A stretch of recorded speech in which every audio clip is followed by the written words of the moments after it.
We all make mistakes. Of course, a leader's mistake will probably have a little bit more weight. But you see, the problem is not the mistake itself. It's what do we do with this mistake and how do we use it to rebuild trust? Here are 3 simple tools that you could use to recreate trust after any mistake.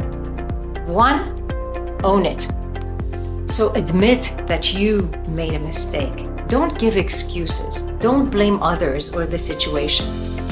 Just say simply, I messed up. You see, that openness and that honesty will reopen doors towards healing. Number 2, listen. Open up a space for sharing and let them tell you how this impacted them and what they felt. And be open to that. Don't defend yourself. Allow yourself to hear and connect with what they're saying. 3rd, commit to change, but not through words, but actually through actions.